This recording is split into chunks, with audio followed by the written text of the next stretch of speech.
Welcome to the Week 8 GFSSL update. We had a lot of real good games. We had a few suspensions, which we're going to get to in a second, so let's jump right in. Notre Dame and USC, this was a user versus user, so we'll take a look.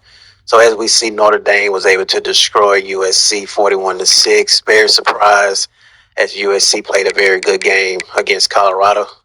Keyshawn Ezek, he had one touchdown, 2 interceptions. They had a lot going on in the run game. Didn't do too much in regards to passing. So that was a blowout, so we're going to keep it going. Then we had Florida State defeated Pittsburgh. Florida State lost to Pittsburgh 41-13. Tennessee beats Purdue 24-13. Wisconsin beats Temple 49-0. Tulane beats Louisville 34-3. We had Colorado versus Oregon. This was another very good game right here. Colorado was able to defeat Oregon 45-27. It was really a lot closer than what the scoreboard says. We turned the ball over once, and we was able to get a lot going on in the pass and in the running game. Arnett is continuing to dominate, 311 yards, 4 touchdowns. He also was able to have over 100-yard rushing. Our running back was 1 yard away from having 100 yards. Man, that would have put us over a 200 yards team in rushing. And we was able to spread it around in the passing game with 2 wide receivers with 5 catches or more. Very, very good. As what I'm seeing on the offensive side of the ball. Oklahoma State and UCF, very, very close game. Oklahoma State was able to win 35-31. The biggest difference in this football game, let's take a look. Oklahoma State turned the ball over 6 times, was still able to win, where Damian Liggins threw 5 interceptions. And wide receiver Gio Isaac had 8 catches, 120 yards, and a touchdown. Rushing, they was able to get some things going in rushing as far as UCF. And James Proctor threw 3 interceptions, so it really just seemed like it was just a back and forth type of football game. LSU defeated Arkansas 42-24. We had a user versus user in Texas A&M versus Oklahoma. Texas A&M was able to win this game 34-10, but unfortunately, they didn't show any type of sportsmanship, run the score up, breaking rules.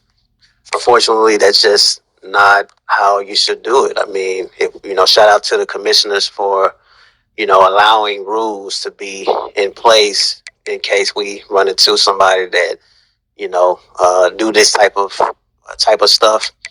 I just feel like that. When you got the game won, it's best to just go ahead and take a knee, run the ball, get out of there. Same thing we did with Oregon. We don't have anything to prove as far as running the score up. The biggest way to prove something is just win the game. So unfortunately, Texas A&M unsportsmanlike characteristics overtook what they did in this game. So we'll just keep it moving. Miami defeated Boston College 57-3. Ohio State and Clemson. Clemson was able to defeat Ohio State 49-17.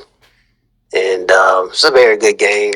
Clemson, the biggest difference, I think, probably was the turnovers in this matchup. But it's just that, with Clemson 49-17. Illinois defeated Nebraska 35-34. Very good game. Barely escaped the computer. Georgia Tech wins 42-17. Michigan and Penn State, user versus user, 34-24. Wow. Penn State knocks off Michigan. This will be the thumbnail. Slade threw for 211, 3 interceptions. That probably was the biggest difference in this game. Usually, Michigan is very well at running the football, but unfortunately, as you can see, they wasn't able to run the ball. Matt Zimmer hooked up for 6 catches, 130 yards, and 2 touchdowns. He also had a running back over 102 yards, as well as 3 interceptions. But hey, the biggest difference in this game, in my opinion, was the turnovers and Michigan's inability to run the football. Florida and Missouri. Florida wins 41-21. Texas Tech wins 37-20 against Baylor. Alabama beats Mississippi State 59-7.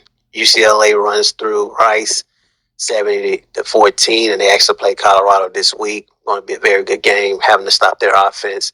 Georgia defeated Kentucky 21-0. And that completes that. Let's see how many minutes we are in. 5 minutes, looking good. Top 25 right now has changed. Oklahoma State now moves up to number 1. Notre Dame, Alabama, Auburn, and Miami. Top 5. Players of the week. Players of the week for week 8. Greg Godwin, 9 tackles, 4 sacks, 1 forced fumble. And then Henry Bond Jr., 260 yards. On 17 carries, 4 receptions, 73 yardage. He played great, very good. Let's see if the Heisman race changed. As of right now, the Heisman race has changed. Larry Arnett moves down. Henry Bond Jr. moves up. Gordon Fleming, Matthew Ritter, and Keyshawn Ezeke all are in. And you can see that Tulane's quarterback has moved out of the top 5. I mean, I don't really care about that, honestly. I'm trying to win games. I haven't made a playoff since Shador and Travis Hunter, so my goal is to actually get into the playoffs at least twice, but it is what it is. I still enjoy the league and what it provides and stuff. And I have a lot of just so busy off the field in real life to where I really don't have the time to really lock in, but it's still fun. Oklahoma, Georgia, Notre Dame, Texas, and Tulane in top 5 right now in recruiting, where Oklahoma, Georgia, and Notre Dame has the most 5 stars.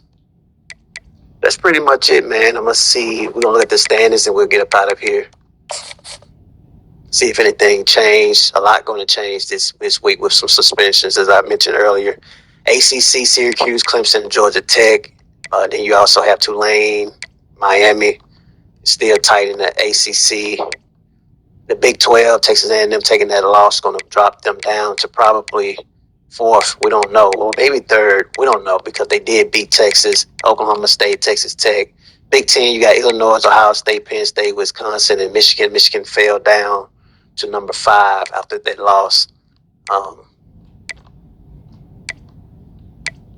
In the Pac-12 right now, Notre Dame still. It's going to be tight with Colorado and UCLA in this week's matchup. In the SEC, you got Auburn, Alabama, Georgia, LSU, Arkansas, Florida, still wide open again in the SEC. Drop a comment. Let me know how you guys feel. As I said before, keep you guys updated.